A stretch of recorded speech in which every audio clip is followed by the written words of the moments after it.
গৰুখুটি কৃষি প্ৰকল্পৰ কাষতে এইবিলাক চাওকচোন, এইখন পথাৰত মহ এইবিলাক ঘৰচীয়া নে বনৰীয়া? এইবিলাক চব ঘৰচীয়া মহ। পোহনীয়া মহ। বৰ দুৰ্লভ দৃশ্য বন্ধুসকল, এয়া চাওক। পোহনীয়া মহৰ জাক। আপোনালোকে অলপ ভিডিঅ'টো চাওক। ইয়াতে গৰুখুটি কৃষি প্ৰকল্পৰ ওচৰত আহিলে এইবিলাক মহ দেখা পাব আপোনালোকে। একদম জাক জাক মহ, বহুত মহ। এই অঞ্চলৰ পৰা আমাৰ মহৰ গাখীৰ বিহুৰ কাৰণে নিয়ে মানুহবিলাকে। মহৰ গাখীৰ গাখীৰৰ কাৰণে ইয়াৰ বিখ্যাত গৰুখুটি কুৰুৱা অঞ্চল। এয়া চাওক আপোনালোকে মহ, কিমান মহ। আজি এক উত্তৰ গুৱাহাটী ভ্ৰমণত আজি এক বিশেষ মানে অভিজ্ঞতা হৈছে। বিশেষ কিছুমান দৃশ্য দেখিলোঁ আমি। হয় নেকি? আগতে ইয়াতে মহৰ পিঠিত উঠি মানে মহ চৰাইছিলে। বাঁহী বজাইছিলে। পঢ়িলোঁ নহয় বেয়াকৈ। এই মহটো চাওক, চাই আছে। মই পৰিলোঁ বাৰু এইমাত্ৰ। এই মহৰ এইবিলাক শিঙৰ পেঁপা বজাইছিলে আগতে বিহুত। মহৰ শিঙৰ পেঁপা। এয়া চাওক কি ধুনীয়া চাইছে এই মহজনীয়ে। এয়া এক দুৰ্লভ দৃশ্য বন্ধুসকল, আৰু এই দৃশ্য হয়তো লাহে লাহে বিলুপ্ত হৈ যাব। এই এনেকুৱা মহৰ কি ধুনীয়াকৈ শান্ত শিষ্টকৈ ঘাঁহ খাই আছে চাওক। এইজনীয়ে বৰ ভাল পাইছে নে কিবা চাইছে? ভালনে খবৰ? কিবা ক'ব খুজিছে নেকি? এই ভয় খাইছে। নাই একো নাই। ডাঙৰ ডাঙৰ মহ, ঘৰচীয়া মহ বোলে। ঘৰচীয়া নে বনৰীয়া? ক'তনো বনৰীয়া মহ থাকিবনে?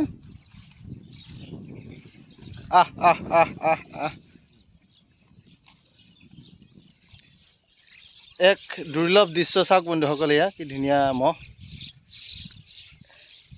এইকেইজন হৈছে সেইকেইজন হয়তো মহৰখীয়া হ'ব। সেইকেইজন এই মহৰখীয়া কেইজনক সুধিছোঁ কিবা এটা। বা বৰ ধুনীয়া। এই দূৰলৈকে গোটেই মহ।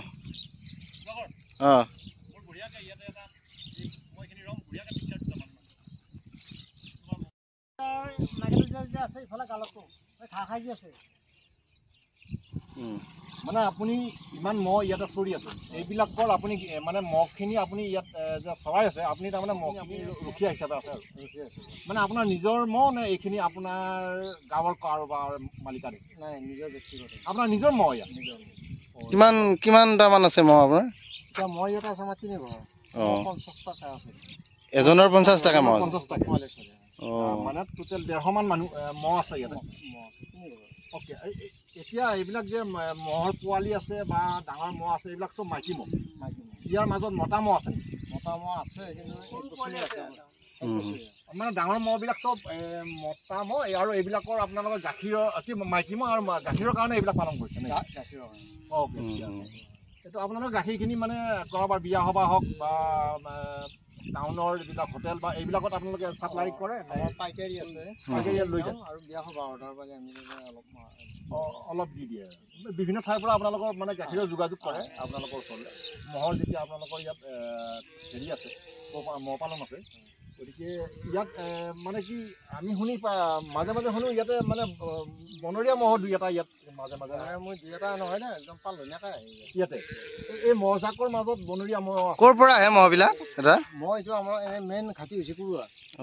কুৰুৱাৰ পৰা তাৰমানে সেই বস্তুটো তাৰমানে ইয়াতে তাৰমানে কুৰুৱাত হাবি আছে আৰু তাৰ পৰা তাৰমানে মহটো ইয়ালৈকে আহে। ইয়াতে মহবিলাকৰ সেই মতা মহ আহিলে ইয়াৰ লোকেল মহৰ লগত যুঁজ কৰে নেকি? যুঁজ নকৰে, কিন্তু লগত থাকে নেকি? যেতিয়া পাল খাই আপোনালোকে মহখিনি ইয়াত বান্ধিব বা ইয়াৰ পৰা লৈ যাব বা ঘৰলৈকে লৈ যাব নে কি কৰিব? নাই, ঘৰ নহয়, আমাৰ পথাৰতে ইয়াতে ৰাখোঁ। মহখিনি এনেকৈ থাকিব নেকি ৰাতিটো? ৰাতি 12 মাহ। কোনখিনি ঠাইত বান্ধিব? আমাৰ নিৰ্দিষ্ট ঠাই নাই। এতিয়া ইফালে বান্ধিছিলোঁ, এতিয়া বেহাৰতলি হাল বালা, আকৌ ইফালে পৰা বস্তু এতিয়া ইয়াতে বান্ধিম, আকৌ ইয়াৰ পৰা কৰি আৰু দলত নিম। মানে নিশ্চয়তা নাই বনা বস্তুটো। আপোনাৰ ঘৰটো ইয়াতে ওচৰত? ৰাজাপুৰ। ৰাজা পুখুৰী মানে এইখিনি কথা আমি জানিলোঁ। আমাৰ তাত এনেকুৱা পৰিৱেশ আমি নাপাওঁ। আমাৰ তাত ইমান মহৰ পাল নাই বা আমি মহৰ ক্ষেত্ৰত ইমান আমাৰ অভিজ্ঞতা নাই। মহ পালন কৰি পোৱাও নাই, তেনেকুৱা আমি দেখাও নাই আমাৰ তাতে। আমাৰ ঘৰ দুনীত হয়। আমি অলপ কৃষি প্ৰকল্প চাম বুলি আহিছিলোঁ, মানে তাত আজি অলপ দেৰি হ'ল কাৰণে আমাৰ প্ৰগ্ৰেমটো অলপ মিছ হ'ল। এনেই হেৰিত বিয়াত বা বিহুত এইবিলাকত গাখীৰ পায়নে?